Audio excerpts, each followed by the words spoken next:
السلام عليكم ورحمة الله وبركاته. حامدا ومصليا ومسلما، أما بعد فأعوذ بالله من الشيطان الرجيم. بسم الله الرحمن الرحيم.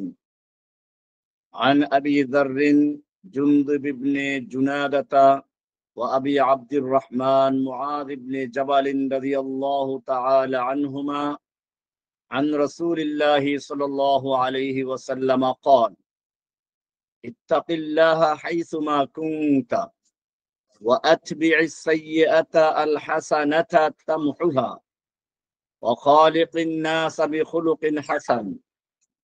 رواه الترمذي وقال هذا حديث حسن. আবু যর জুনদুব ইবনে জুনাদা এবং আবু আব্দুর রহমান মুআজ ইবনে জাবাল রাদিয়াল্লাহু তাআলা আনহুমা থেকে বর্ণিত, তারা বলেন, রাসূলুল্লাহ সাল্লাল্লাহু আলাইহি ওয়াসাল্লাম ইরশাদ করেছেন, ইত্তাকিল্লাহা, তুমি আল্লাহকে ভয় করো, হাইসুমা কুনতা, যেখানেই থাকো, ওয়া আতবি'is সাইয়্যাতাল হাসানাতা তামহুহা, আর যখনই কোনো খারাপ কাজ হয়ে যায় সঙ্গে সঙ্গে কোনো নেক কাজের মাধ্যমে তা মুছে দাও। ওয়া খালিকিন নাসা বিখুলুকিন হাসানিন, আর মানুষের সঙ্গে উত্তম চরিত্রে আচরণ করো। হাদিসটি তিরমিজিতে রয়েছে এবং তিনি এটাকে হাসান বলে আখ্যায়িত করেছেন। এই হাদিসটিকে জাওয়ামিউল কালিম বলা হয়। রাসূল সাল্লাল্লাহু আলাইহি ওয়াসাল্লাম যে জাওয়ামিউল কালিম ছিলেন, এই হাদিসটি তারই একটি অংশ। এখানে দ্বীনের মৌলিক তিনটা বিষয়কে তিনটা বাক্যে সংক্ষিপ্ত আকারে উল্লেখ করা হয়েছে। এক নাম্বার হচ্ছে আল্লাহর সাথে তাকওয়া ও মুরাকাবার সম্পর্ক। দুই নাম্বার হচ্ছে নিজের সাথে তওবা ও নেক আমলের সম্পর্ক। তিন নাম্বার হচ্ছে মানুষের সাথে হুসনে আখলাকের সম্পর্ক। ইবনে রাজব হাম্বলি রাহমাতুল্লাহি আলাইহি বলেন, নবী করিম সাল্লাল্লাহু আলাইহি ওয়াসাল্লাম এই হাদিসে পুরো দ্বীনের মূল নীতিকে একাত্র করেছেন। ইবনে দাকিকুল ঈদ রাহমাতুল্লাহ আলাইহি বলেন, যদি আখলাক বিষয়ে কেবল এই হাদিসটি থাকতো তবে তা যথেষ্ট হতো। একটা মাত্র হাদিস যথেষ্ট হয়ে যেত। আমরা এই হাদিসটার গুরুত্ব সম্পর্কে জানলাম, তর্জমা জানলাম। এখন আমরা এখানে তিনটা অংশকে স্বতন্ত্রভাবে আলাদাভাবে আমরা ব্যাখ্যা করব ইনশাআল্লাহ। এক নাম্বার হচ্ছে ইত্তাকিল্লাহা হাইসুমা কুনতা, তুমি আল্লাহকে ভয় করে চলো যেখানেই থাকো না কেন। তাকওয়া সম্পর্কে আল্লাহর আযাব থেকে বাঁচার আদেশ পালন করা, নিষেধগুলো বর্জন করা। তাকওয়া মানে হচ্ছে আল্লাহর আদেশ পালন করার মাধ্যমে, নিষেধগুলোকে পরিহার করার মাধ্যমে আল্লাহর হুকুমকে মেনে চলা। আনতাজআলা বাইনাকা ওয়া বাইনা আযাবিল্লাহি বিকায়াতান বিফি'লি আওয়ামিরিহি ওয়া ইজতিনাবি নাওয়াহিহি, তুমি তোমার মাঝে এবং আল্লাহর শাস্তির মাঝে নিজের সুরক্ষা তৈরি করো আল্লাহর আদেশ পালনের মাধ্যমে, নিষেধগুলোকে পরিহার করার মাধ্যমে। এর ৬টি স্তর রয়েছে। এক নাম্বার হচ্ছে ইত্তিকাউ শিরক ওয়াল কুফর, শিরক এবং কুফর থেকে বেঁচে থাকা। দুই নাম্বার ইত্তিকাউল বিদআ ওয়াল দালাল, বেদাত এবং পথভ্রষ্টতা থেকে বেঁচে থাকা। তিন নাম্বার ইত্তিকাউল কাবায়ের, গুনাহে কাবীরা গুলো থেকে বেঁচে থাকা। চার নাম্বার ইত্তিকাউস সগায়ের, সগীরা গুনাহ থেকে বেঁচে থাকা। পাঁচ নাম্বার ইত্তিকাউস শুবহাত, সংশয় সন্দেহমূলক জিনিস থেকে বেঁচে থাকা। ইত্তিকাউ ফুজুলিল মাবাহিস, মুবাহাত, মুবাহ কাজগুলো, অতিরিক্ত কাজগুলো যেগুলো বৈধ কিন্তু এগুলো অতিরিক্ত ব্যবহার না করা। সূরা আল ইমরানে আল্লাহ সুবহানাহু ওয়া তাআলা 102 নম্বর আয়াতে বলেছেন, ইয়া আইয়ুহাল্লাযীনা আমানুত্তাকুল্লাহা হাক্কা তুকাতিহি, হে ঈমানদারগণ তোমরা আল্লাহকে ভয় করো যথাযথভাবে, তাকওয়া অর্জন করো। সূরা বাকারার 197 নম্বরে বলা হয়েছে ওয়া তাযাওয়াদু ফাইন্না খায়রাজ যাদিত তাকওয়া, তোমরা পাথেয় অবলম্বন করো, উত্তম পাথেয় হচ্ছে তাকওয়া। এজন্য এই বিষয়গুলো আমরা খেয়াল রাখবো। এরপরে আমরা দেখব হাইসুমা কুনতা, এখানে বলা হয়েছে আল্লাহকে ভয় করে চলো, তাকওয়া অর্জন করো। তো একটা হচ্ছে যেটা বললাম যে ইমতিসালুল আওয়ামির ওয়া ইজতিনাবুন নাওয়াহি, আদেশগুলো পালন করা, নিষেধগুলো পরিহার করা। এর কতগুলো স্তর বলা হলো।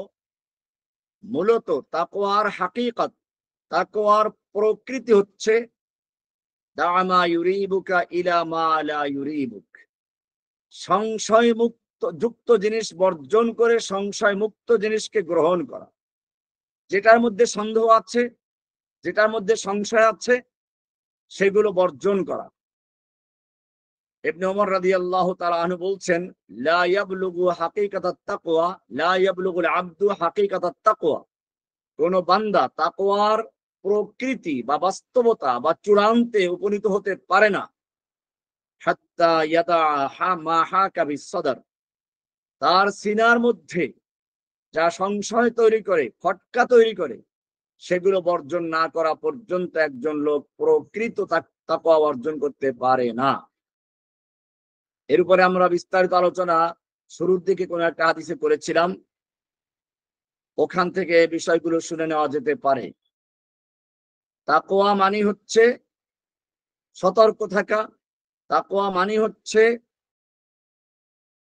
কাঁটাদার জঙ্গলে চলতে গেলে যেরকম ভাবে মানুষ সতর্ক থাকে, মাথায় কাঁটা বিদ্ধ হলো কিনা, নিচের থেকে পায়ে কাঁটা বিদ্ধ হলো কিনা, অথবা চতুর্দিকে ছড়ানো কাঁটা লতা পাতা দিয়ে কাঁটা শরীরে ঢুকলো কিনা, এইরকম চতুর্মুখী সতর্কতা অবলম্বন করে আল্লাহর আদেশ পালন করা, নিষেধ থেকে পরিহার করা নাম হচ্ছে তাকওয়া। এবং এইরকম তাকওয়া যারা অর্জন করে তাদের কি বলা হয় কেবল মুত্তাকি। আর এদের জন্য হচ্ছে কোরআন হেদায়েত। আল্লাহ বলেছেন যালিকাল কিতাবু লা রাইবা ফীহি হুদাল লিল মুত্তাকিন আয়াস-সাইরিনা ইলা তাকওয়া বিইমতিসালিল আওয়ামিরি ওয়া ইজতিনাবিন নাওয়াহি, আল্লাহর আদেশ পালন করার মাধ্যমে, নিষেধাবলীকে পরিহার করার মাধ্যমে যারা তাকওয়া অর্জন করতে আগ্রহী, কোরআন কেবলমাত্র তাদেরকে হিদায়াত দিয়ে থাকে। তো এটা হচ্ছে প্রথম বিষয়টা, ইত্তাকিল্লাহ হাইসুমা কুনতা, তুমি আল্লাহকে ভয় করে চলো, আল্লাহর তাকওয়া অর্জন করো যেখানেই থাকো। এরপরে অংশ হচ্ছে হাইসুমা কুনতা, যেখানেই থাকো, এর মানে কি? এটা মুহাদ্দিসিনগণ ব্যাখ্যা করেছেন হাইসুমা কুনতা আই ফিস সিররি ওয়াল আলানিয়াতি, প্রকাশ্যে গোপনে, ফিস সাফারি ওয়াল হাদর, সফরে কিংবা বাড়িতে, ফির রিদা ওয়াল গাদাব, সন্তুষ্ট বা অসন্তুষ্ট রাগান্বিত অবস্থায়, ফি কুল্লি মাকানিন ওয়া জামানিন, প্রতিটি স্থান এবং প্রতিটি সময়, অর্থাৎ স্থান কাল, সচ্ছল অসচ্ছল, সুখ দুঃখ, রাগ গুসা, আনন্দ তৃপ্তি, সফরে হদরে, প্রকাশ্যে গোপনে, সর্বক্ষেত্রে আল্লাহকে ভয় করে চলাই হচ্ছে হাইসুমা কুনতা, যেখানেই থাকো, এর ব্যাখ্যা। দ্বিতীয় অংশে বলা হয়েছে ওয়া আতবি'is সাইয়্যাতা আল হাসানাতা তামহুহা, আইদা ওয়াকা'তা ফি যামবিন, যখনই তোমার থেকে কোনো গুনাহ প্রকাশ পেয়ে যায়, তোমার দ্বারা কোনো গুনাহ হয়ে যায়, ফাআতবি'হু মুবাশারাতান বিহাসানাতিন, সঙ্গে সঙ্গে দেরি না করে অনতি বিলম্বে তুমি কোনো একটা নেক আমল করো, তুজিলু আসারাহু, যা ওই গুনাহের চিহ্নকে মিটিয়ে দেয়। কোরআনে বলা হয়েছে ইন্নাল হাসানাত ইউযহিবনাস সাইয়্যাত, সূরা হুদ 114 নম্বর আয়াত। আল্লাহ তাআলা বলছেন নিশ্চয়ই নেক আমল গুনাহগুলোকে মিটিয়ে দেয়, মুছে ফেলে। এক ব্যক্তি আল্লাহর রাসূলের কাছে এসে বলল যে লোকটা জিনা করে ফেলেছে। আসাবা মিন ইমরাতিন মাদুনা জিনা, জিনা করে নাই, এর কাছাকাছি কোনো কাজ করেছে, হয়তো স্পর্শ করেছে বা চুমু দিয়েছে এরকম। ফাআমারাহু নবী সাল্লাল্লাহু আলাইহি ওয়াসাল্লাম বিসসালাত, আল্লাহর রাসূল সাল্লাল্লাহু আলাইহি ওয়াসাল্লাম তাকে সালাত আদায় করতে বললেন। লোকটা সালাত আদায় করলো। আল্লাহ রাসূল সাল্লাল্লাহু আলাইহি ওয়াসাল্লাম জিজ্ঞেস করেন আইনা সাইল, ওই লোকটা গেল কোথায় যে আমাকে গুনাহের ব্যাপারে জিজ্ঞেস করেছিল? তো লোকটা বলল আমি। তুমি কি আমাদের সঙ্গে সালাত আদায় করেছো? বলে হ্যাঁ করেছি। বলে ঠিক আছে, তোমার গুনাহ মিটে গেছে। এরপরে এই আয়াত তেলাওয়াত করে শোনালেন ইন্নাল হাসানাত ইউযহিবনাস সাইয়্যাত। সাহাবায়ে কেরাম জিজ্ঞেস করলেন ইয়া রাসূলুল্লাহ, ওই লোকটা জিজ্ঞেস করল ইয়া রাসূল এটা কি আমার জন্যই খাস? এই যে একটা কথা বললেন যে সালাতের মাধ্যমে গুনাহটা মুছে গেছে, এটা কি আমার জন্যই খাস নাকি সকলের জন্য? বললেন বাল্লে জামাআতি উম্মতি, এটা আমার সকল উম্মতের জন্যই। প্রশ্ন করা হলো যে গুনাহগুলো কিভাবে মিটে যায়, কি কাজ করতে হবে? বললেন বিত্তাওবাতিন নাসুহ, তওবা করা, তওবা করা, খাঁটি তওবা করা, গুনাহ ছেড়ে দেওয়া, অনুতাপ, দৃঢ় সংকল্প, হক ফিরিয়ে দেওয়া, অর্থাৎ যদি মানুষের হক থাকে তা ফিরিয়ে দেওয়া, আর যদি আল্লাহর হক থাকে তওবা করা। 5 ওয়াক্ত নামাজ গুনাহগুলোকে মুছে দেয়, সাদাকা গুনাহগুলোকে নিভিয়ে দেয়, যেরকম পানি আগুনকে নিভিয়ে দেয়, এরকম ভাবে ইস্তেগফার করা, গুনাহের পর নেক কাজ করা, এগুলো হচ্ছে গুনাহ মিটিয়ে দেওয়ার মাধ্যম। এটা গেল আল্লাহর সঙ্গে বান্দার সম্পর্কের অংশটি। এবারে তৃতীয় অংশ হচ্ছে খালিকিন নাস বিখুলুকিন হাসান, মানুষের সঙ্গে আচরণ করো বিখুলুকিন হাসান, উত্তম চরিত্রের সঙ্গে। খুলুকুন হাসান, খুলুকুন কারীম, খুলুকুন আযীম। খুলুকুন হাসান হচ্ছে কেউ যদি আপনার সঙ্গে অসৎ আচরণ করে তো তার থেকে সমান সমান প্রতিশোধ নেওয়া যায়, বেশি না নেওয়া, সমান সমান তাকে প্রতিদান দেওয়া, প্রতিশোধ নেওয়া, এটা হচ্ছে খুলুকুন হাসান। খুলুকুন কারীম হচ্ছে প্রতিশোধ না নিয়ে ক্ষমা করে দেওয়া। কেউ আপনার সঙ্গে দুরাচরণ করেছে, কেউ আপনার গালিগালাজ করেছে, মন্দ বলেছে, তাকে ক্ষমা করে দেওয়া। অনেক সময় আপনাকে লোকেরা তিরস্কার করবে, সমালোচনা করবে, গালিগালাজ করবে, ক্ষমা করে দেওয়া।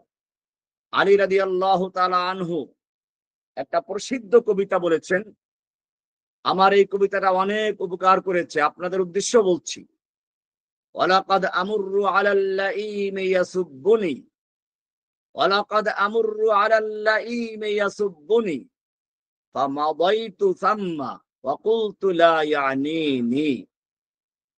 অনেক সময় আমি ইতর লোকদের কাছ দিয়ে অতিক্রম করি, যারা আমাকে দেখলেই গালিগালাজ করে, দুরাচরণ করে, সমালোচনা করে, খোঁচা মারে।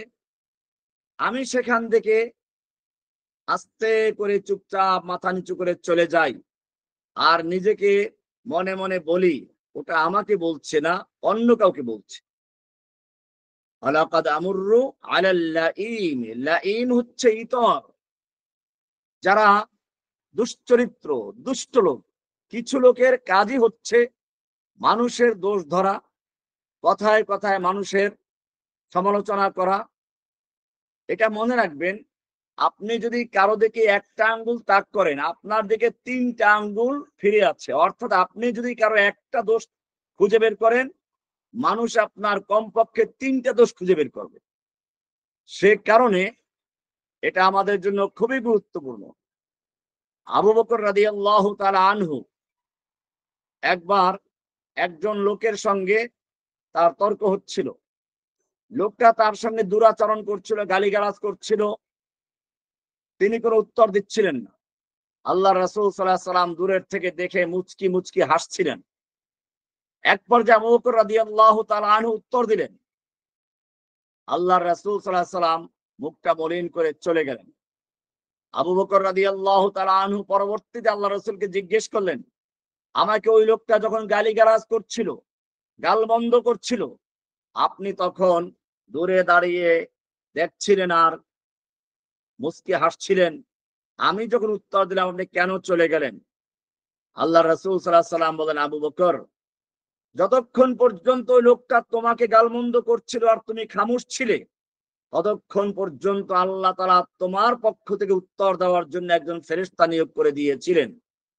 কিন্তু তুমি যখন তোমার দায়িত্ব নিজে নিয়েছো, উত্তর নিজেই দিয়েছো, আল্লাহ তাআলা তার ফেরেশতাকে তুলে নিয়েছেন। তোমার পক্ষ হয়ে তুমি উত্তর দেওয়ার চেয়ে ওই ফেরেশতা আল্লাহর পক্ষ থেকে নিয়োগকৃত ফেরেশতার উত্তরটা অনেক ভালো ছিল। সুবহানাল্লাহ বিহামদিহি। সত্যি এটা যদি আমরা আমলে আনতে পারি, তাহলে দেখবেন আমাদের জীবনে আমরা অনেক কাজ করতে পারবো। কারণ যদি সমালোচকদের উত্তর দিতে হয়, শুনতে যাই, শুনতে সময় নষ্ট, উত্তর দিতে সময় নষ্ট। আমি আমার ব্যক্তি জীবনের একটা ঘটনা বলি। আমার কাছে একটা লোককে নিয়োগ করেছিলাম। এই লোকটা কেবল ফেসবুক, ইউটিউব ঘেটে ঘেটে বলতো আমাকে যে, শাইখ আপনাকে অমুক এই কথা বলেছে, আপনাকে ওই কথা বলেছে। আমি লোকটাকে সঙ্গে সঙ্গে বিদায় করে দিলাম যে, ভাগ এখান থেকে বেটা। কে কি বললো আর কে কি লেখলো এগুলো তো আমার শোনার সময় নেই। শুনতে গেলে আমার সময় নষ্ট হবে। এগুলো নিয়ে ভাবতে আমার সময় নষ্ট হবে। উত্তর দিতে আমার সময় নষ্ট হবে। তো তোমাকে আমি তো আমার সময় নষ্ট করার জন্য নিয়োগ দেই নাই। আমার লেখালেখির কাজ আছে, আমার অনেক বই লেখার কাজ চলছে। এই কাজগুলোর জন্য তোমাকে নিয়োগ করা হয়েছে। তোমাকে ওই কে কি বললো ওইটা আমাকে শোনাবার জন্য নিয়োগ দেওয়া হয় নাই। আমি তাকে সত্যি বিদায় করে দিয়েছি। এটা আপনাদেরকে বলার জন্য বলছি না। আমি আপনার যারা আমার সঙ্গে চলে, আমাকে যারা ভালোবাসেন, আমি তাদেরকে এই আজকের হাদিসের মাধ্যমে জানিয়ে দিচ্ছি। আমাকে যদি কেউ আমার বিরুদ্ধে কেউ কথা বলে আর সেই কথাগুলো শুনায়, যে লোকটা আমার সমালোচনা করেছে তার চেয়ে বরং যে শুনায় তাকে আমার কাছে ঘৃণা বেশি লাগে।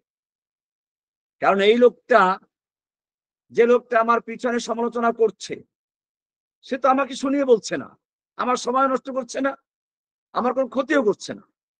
কিন্তু যে লোকটা আমার কানের কাছে বসে আমাকে শোনাচ্ছে, সে আমার সময় নষ্ট করছে, আমার মানসিক অবস্থা খারাপ করছে এবং আমার চিন্তা চেতনার ভিতরে পরিবর্তন ঘটাচ্ছে। আমি তো আমার চিন্তা চেতনার মধ্যে কোনো মানুষকে নিয়ে ভাবার কল্পনাও করি না। সেজন্য এটা মনে রাখবেন, এটা অত্যন্ত গুরুত্বপূর্ণ বিষয়। অখালিকিন নাস বিখুলুকিন হাসান। আজকের হাদিসের ৩টা অংশ খুবই গুরুত্বপূর্ণ। একটা হচ্ছে ইত্তাকিল্লাহ হাইসুমা কুনতু, এটা হচ্ছে নিজের ব্যক্তির সঙ্গে, অর্থাৎ গোপনে প্রকাশ্যে আমি যেখানেই থাকি আমাকে আল্লাহ দেখতে পাচ্ছেন। আমি যদিও আল্লাহকে দেখতে পাচ্ছি না, কিন্তু আল্লাহ তো আমাকে দেখতে পাচ্ছেন। এই ভয়টা যদি মাথার মধ্যে থাকে, তাহলে আর ব্যক্তিগত জীবন চরিত্র পাল্টে যাবে। ২ নম্বর ছিল যে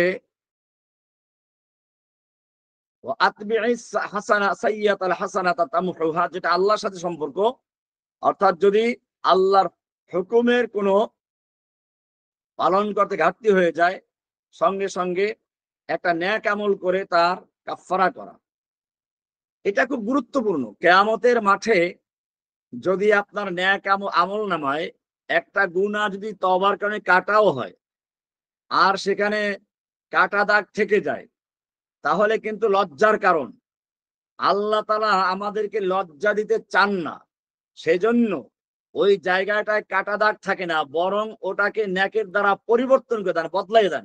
কোরআনে বলা আছে, উলাইকা ইউবাদদিলুল্লাহু সাইয়্যাতিহিম হাসানাত। তাদের সাইয়্যাত গুলোকে, গুনাহগুলোকে নেকের দ্বারা পরিবর্তন করে দেন। এর মানেটা কি? এর মানে হচ্ছে সুবহানাল্লাহ, কিয়ামতের মাঠে যাতে করে আমরা আল্লাহর কাছে এবং মানুষের কাছে, মাখলুকাতের কাছে আমলনামা দেখাবে মানুষ, হাউ মুকরাউ কিতাবিয়া, আমার আমলনামাটা পড়ে দেখো, তো তখন যদি ওই গুনাহের কাটা দাগ থাকে, তো আমি তো আমার বন্ধু বান্ধবকে দেখাতে পারবো না, লজ্জা পেয়ে যাব। বন্ধু বান্ধব খোঁচা মারবে, ও তুমি তো পাপ করেছিলে, এখন না পরে তওবা করেছো। আল্লাহ তাআলা চান না তার নেক বান্দাদেরকে, প্রিয় বান্দা যারা তওবা করেছে, নেক আমল করেছে, তাদেরকে তার বন্ধু বান্ধব, আত্মীয় স্বজন, চেনাজন, পরিচিত জনদের কাছে অপমান করতে। সেজন্য আমল নামার থেকে শুধুমাত্র এই গুনাহটাকে কেটেই দিবেন না, বরং ওটাকে মুছে দিয়ে ওর জায়গায় নেক আমল লিখে দিবেন। এটাই হচ্ছে উলাইকা ইউবাদদিলুল্লাহু সাইয়্যাতিহিম হাসানাত। এটা হচ্ছে খুলুকুন কারীম, অর্থাৎ ক্ষমা করে দেওয়া। আর তৃতীয় হচ্ছে শুধু ক্ষমা করে না, প্রথম হলো খুলুকুন হাসান, কেউ অন্যায় করলে তার থেকে সমান সমান বদলা নেওয়া। দ্বিতীয় হচ্ছে খুলুকুন কারীম, অর্থাৎ কেউ অন্যায় করলে বদলা না নিয়ে তাকে ক্ষমা করে দেওয়া। আর তৃতীয় হচ্ছে খুলুকুন আযীম, অর্থাৎ কেউ যদি আপনার সঙ্গে অসদাচরণ করে, শুধু তাকে ক্ষমা করেই দেওয়া না, বরং তাকে পুরস্কার দেওয়া, ইনাম দেওয়া, উপহার দেওয়া, হাদিয়া দেওয়া। তো এটা হচ্ছে খুলুকুন আযীম। আল্লাহ তাআলা পবিত্র কোরআনের সূরা কালামের 4 নম্বর আয়াতে বলেছেন আল্লাহ রাসূল সাল্লাল্লাহু আলাইহি ওয়াসাল্লাম সম্পর্কে, ইন্নাকা লাআলা খুলুকিন আযীম, ইন্নাকা লাআলা খুলুকিন আযীম, নিশ্চয় আপনি মহান চরিত্রের উপরে প্রতিষ্ঠিত। এছাড়া আরেক আয়াতে বলা হয়েছে, খুযিল আফওয়া ওয়া'মুর বিল উরফি ওয়া আরিদ আনিল জাহিলিন। খুযিল আফওয়া ওয়া'মুর বিল উরফি, আপনি আফওন অর্থাৎ ক্ষমাকে গ্রহণ করুন, ক্ষমাটাকে নিজের জন্য কাজে লাগান, সৎ কাজে আদেশ করুন, অজ্ঞদের থেকে মুখ ফিরিয়ে নিন। ওয়া আরিদ আনিল জাহিলিন। রাসূলুল্লাহ সাল্লাল্লাহু আলাইহি ওয়াসাল্লাম এক ব্যক্তিকে বলেছিলেন, তোমার মাঝে দুটি বিশেষ গুণ রয়েছে যা আল্লাহ তাআলা ভালোবাসেন। একটা হচ্ছে সহনশীলতা, আর একটা হচ্ছে ধীরতা। এটা হচ্ছে মূলত, একবার আল্লাহ রাসূলের কাছে একটা প্রতিনিধি দল আসলো। তো লোকেরা আল্লাহ রাসূলের দরবারে এসে একেবারে হুমড়ি খেয়ে পড়ছে। যেমন আমরা কোনো জায়গায় গেলে কে কার আগে মুসাফা করবে, এমনও ঘটেছে এই মুসাফা করতে গিয়ে একজন আরেকজনকে ধাক্কা মেরে ফেলে দিয়েছে, মারামারি লেগে গেছে। তো আমার আবার কিছু বেশি অতি উৎসাহী নিরাপত্তা দেওয়ান দেনেওয়ালা ভাই থাকে আশপাশে, তাদেরকে বলছি, ভাইরা এত ধাক্কা দেখে করা কি বলে, এই হুজুর অসুস্থ, মুসাফা করা যাবে না। মানে মনে হয় কি যেন আমরা আসমান থেকে এসেছি। আরে না ভাই, এরা আমাদেরকে ভালোবাসে, আমাদের সঙ্গে একটু হাত মিলাতে চায়, দোয়া করেছে, কান্নাকাটি করেছে, তাহাজ্জুদ করেছে, চোখের পানি ঝরিয়েছে। সেই লোকগুলোকে এখন কাছে পাচ্ছে, একটু হাত মিলালে তারা মনের প্রশান্তি লাভ করে। আপনি লোকগুলোকে ধাক্কা দেন, এই হুজুর অসুস্থ, হাত মেলানো যাবে না, এই খবরদার, ধাক্কা মেরে ফেলে দিলেন। না, আপনি আমার হিতাকাঙ্ক্ষী নন, বরং আপনার চেয়ে ওই লোকগুলো যারা আমার সঙ্গে মুসাফা করার জন্য একটু আকাঙ্ক্ষা করে, তারা অনেক আমাকে ভালোবাসে। বরং আপনি আমার অতি ভালোবাসার পরিচয় দিতে গিয়ে ক্ষতি করছেন, ওই লোকগুলোকে আমার থেকে দূরে সরাচ্ছেন। ওই লোকগুলো একটু হাত মিলালে হয়তো আমার জীবনটা ধন্য হবে, আমার গুনাহগুলো মুছে যাবে। সেজন্য আমি বলবো, আমার সঙ্গে যারা থাকেন বা যেটা যাই, এগুলো খেয়াল রাখবেন। আমি মানুষকে ভালোবাসি, তাদের সাথে মিশতে চাই, মানুষ থেকে দূরে থাকতে চাই না। তো এজন্য এটা খেয়াল রাখবেন। ওই লোকগুলো হুমড়ি খেয়ে দৌড়ে আসছে, কার উট কোন জায়গায়, ঘোড়া কোন জায়গায়, বাধা দরকার কিনা, উজু মুখ করা দরকার কিনা, এগুলো কিচ্ছু নাই। দৌড়ে এসে কে কার আগে মুসাফা করবে। কিন্তু একটা লোক, ওই দলের যে দলপতি, সে প্রথমে ওখানে এসে ঘোড়াটা বা তার উট যেটা ছিল বাহনটাকে বাঁধলো, এরপরে পানি দিয়ে সে উজু করলো, হাত মুখ পরিষ্কার করলো, এরপরে আল্লাহ নবীর সামনে এসে আস্তে করে বসলো। আল্লাহর রাসূল সাল্লাল্লাহু আলাইহি সাল্লাম লোকটাকে দেখে বললেন, ইন্না ফীকা লাখাসলাতাইনি, ইন্না ফীকা লাখাসলাতাইনি ইউহিব্বুহুমুল্লাহ, তোমার মধ্যে দুইটা বিশেষ গুণ আছে। খাসলাতাইন, দুইটা গুণ আছে। ইউহিব্বুহুমাল্লাহু, ইউহিব্বুহুমা আল্লাহু, যে দুটো গুণকে আল্লাহ ভালোবাসেন। সে দুটো গুণ কি কি? আল হিলমু ওয়াল আনাআতু। সেই দুটো গুণ হচ্ছে সহনশীলতা ও ধীরতা, ধীরস্থিরতা। এছাড়া একটা হাদিসে বলা হয়েছে, ইন্নাল্লাহ রাফিকুন ইউহিব্বুর রিফকা ফিল আমরি কুল্লিহি। আল্লাহ তাআলা কোমল, তিনি কোমলতাই পছন্দ করেন সকল কাজে। এমনি ভাবে একটা হাদিসে বলা হয়েছে, আকরাবুকুম মিন্নি মাজলিসান ইয়াউমাল কিয়ামাহ আহাসিনুকুম আখলাকান। কিয়ামতের মাঠে আমার সবচেয়ে নিকটবর্তী হবে সেই ব্যক্তি যার আখলাক উত্তম। আল্লাহ রাসূল সাল্লাল্লাহু আলাইহি ওয়াসাল্লাম আরো বলেছেন, আসকালু মা ফিল মিজানে হুসনুল খুলক। কিয়ামতের দিন সবচেয়ে ভারী আমল হবে, মিজান বা দাঁড়িয়ে পাল্লায় সবচেয়ে ভারী আমল হবে উত্তম আখলাক। এই কারণে আজকের এই হাদিসটা অত্যন্ত গুরুত্বপূর্ণ। তিনটা অংশই গুরুত্বপূর্ণ। আল্লাহর সঙ্গে সম্পর্ক তাকওয়া, নিজের সঙ্গে তাকওয়া সম্পর্ক তওবা, আর মানুষের সাথে সম্পর্ক সদাচরণ। ফাহুয়া মিজানুল হায়াতি দীনুন জামিউন বাইনাল ইবাদাত ওয়াল মুআমালাত ওয়াল আখলাক। এখানে জীবনের তিনটা মৌলিক বিষয়কে উল্লেখ করা হয়েছে: ইবাদত, লেনদেন, আখলাক। ইবাদতের সম্পর্ক আল্লাহর সাথে, ইবাদতের সম্পর্ক নিজের আল্লাহর সাথে, লেনদেন ইত্যাদির সম্পর্ক নিজের সাথে, আর আখলাকের সম্পর্ক হচ্ছে মানুষের সাথে। এই বিষয়গুলো আমাদের খুব খেয়াল রাখতে হবে। মুরাকাবা দাইমা, তাওবা মুতাজাদ্দিদা, রাহাতু কলবিন, এই কাজগুলো খেয়াল রাখা। ব্যক্তির মধ্যে সর্বদা নজরদারি, নবায়িত তওবা, হৃদয়ের শান্তি, এগুলো আমরা সবসময় করব।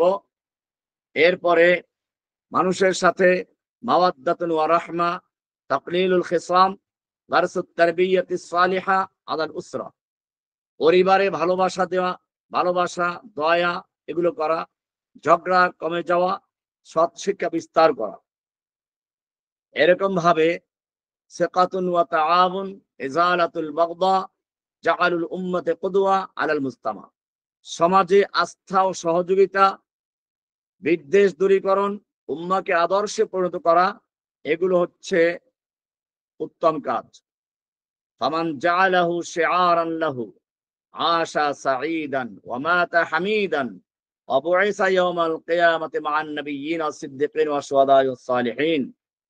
যে ব্যক্তি এই হাদিসগুলোকে আমল করবে, জীবনের স্লোগান বানাবে, সে সুখী হবে, সুন্দরভাবে মারা যাবে, আর কিয়ামতের দিনে নবী, সিদ্দিকিন, শুহাদা ও সালিহিন এদের সঙ্গে উঠতে পারবে। এই কারণে আমাদের মনে রাখতে হবে যে আজকের এই হাদিসটা অত্যন্ত মূল্যবান হাদিস। হাদাল হাদিস শরীফ মিন জাওয়ামিল কালিম আল্লাতী উতিয়াহা রাসূলুল্লাহ সাল্লাল্লাহু আলাইহি ওয়াসাল্লাম। আল্লাহর রাসূলকে যে জাওয়ামিউল কালিম দেওয়া হয়েছিল এর অন্তর্ভুক্ত। ফাকাদ জামাআ ফি সাতরিন ওয়াহিদিন মানহাজাল হায়াতি কুল্লিহা। এই হাদিসের একটা বাক্যে তিনি পুরা জীবন ব্যবস্থা একাত্র করেছেন। সিলাতুল আবদি বিরাব্বিহি বিত্তাকওয়া ওয়াল মুরাকাবা, বান্দার সাথে তার রবের সম্পর্ক তাকওয়া ও মুরাকাবার মাধ্যমে, এটা একটা বিষয়। ইত্তাকিল্লাহ হাইসুমা কুনত। দ্বিতীয় নাম্বার, সিলাতুল আবদি বিনাফসিহি বিত্তাওবাতি ওয়া তাজদীদিহা বাদা যালাল ওয়া আতবি'is সাইয়্যাতাল হাসানাতা তামহুহা। এটা হচ্ছে বান্দার সাথে তার নিজের সম্পর্ক হলো তওবা ও পাপের পরে দ্রুত নবায়ন করা, নেক আমল করা। 3 নাম্বার, সিলাতুল আবদি বিন নাস বিহুসনিল খুলকি ওয়াল মুআমালা। বান্দার সাথে মানুষের সম্পর্ক উত্তম চরিত্র, সুন্দর ব্যবহার। এই হাদিসে এই সবগুলো জিনিসকেই জমা করা হয়েছে। ওয়াকাদ উদ্দা হাদাল হাদিস ইনদাল উলামা আসলান জামিআন লিআবওয়াবিদ দ্বীন সালাসা। উলামায়ে কেরাম এই হাদিসকে দ্বীনের 3টি প্রধান অধ্যায়ের সমন্বিত মূলনীতি বলে আখ্যা দিয়েছেন। হুকুকুল্লাহ ফি কওলিহি ইত্তাকিল্লাহ হাইসুমা কুনতা। 1 নম্বর হচ্ছে আল্লাহর হক, যা রাসূল সাল্লাল্লাহু আলাইহি ওয়াসাল্লামের এই উক্তি, যেখানেই থাকো আল্লাহকে ভয় করো। 2 নাম্বার হুকুকুন নফস ফি কওলিহি আলাইহিস সালাম ওয়া আতবি'is সাইয়্যাতাল হাসানাতা তামহুহা, অর্থাৎ গুনাহ হলে সঙ্গে সঙ্গে সৎকর্ম জুড়ে দাও, তা মুছে ফেলবে, গুনাহটাকে মুছে ফেলবে। হুকুকুল ইবাদ ফি কওলি ওয়া খালিকিন নাস বিখুলুকিন হাসান, মানুষের সাথে উত্তম চরিত্রে আচরণ করো। قال ابن رجب الحنبلي رحمه الله تعالى هذا الحديث يجمع أصول مكارم الأخلاق والعبد لا يزال يتقلب بينها حتى يستقيم دينه كله। ইবনে রাজব হাম্বলী রাহমাতুল্লাহ বলেছেন, এই হাদিস উত্তম চরিত্রের মূলনীতি সমূহ একত্র করেছে। বান্দা যতদিন এগুলোর মধ্যে ঘুরে বেড়াবে ততদিন পর্যন্ত তার দিন পুরোপুরি সোজা হয়ে যাবে। وقال ابن دقيق العيد رحمه الله لو لم يكن في الأخلاق إلا هذا الحديث لكفى, যদি আখলাক বিষয়ে কেবল এই হাদিসটি থাকতো তবে তা যথেষ্ট হয়ে যেত। কেন? ইয জামা উসুল আল মুআমালাতি কুল্লিহা, কেননা এতে সব ধরনের আচরণের মূলনীতি একত্র করা হয়েছে। কাজে এই হাদিসের অনেক ফজিলত রয়েছে। ইন্নাহু ইফতাহু বাবার রাজা লিল মুযনিবিন ফালা ইয়াইআসু আহাদুম মিন রাহমাতিল্লাহ, এটি পাপীদের জন্য আশার দরজা খুলে দেয়, কেউ যেন আল্লাহর রহমত থেকে নিরাশ না হয়। কারণ নিরাশ হওয়াটা শয়তানের একটা চক্রান্ত। মানুষকে বলে তুই যত পাপ করেছিস আল্লাহ তোকে ক্ষমা করবে না, কাজে আরো পাপ করে নে, তারপরে পরকালে যা হবে। না, এটা শয়তানের একটা বড় কৌশল। আল্লাহ বলেছেন লা তাকনাতু মির রাহমাতিল্লাহ, তোমরা আল্লাহর রহমত থেকে নৈরাশ হইও না। যত পাপ করেছো, যত অন্যায় করেছো, ইন্নাল্লাহা ইয়াগফিরুয যুনুবা জামিআ, আল্লাহ তাআলা তোমার জীবনের সব গুনাহগুলো ক্ষমা করে দিবেন।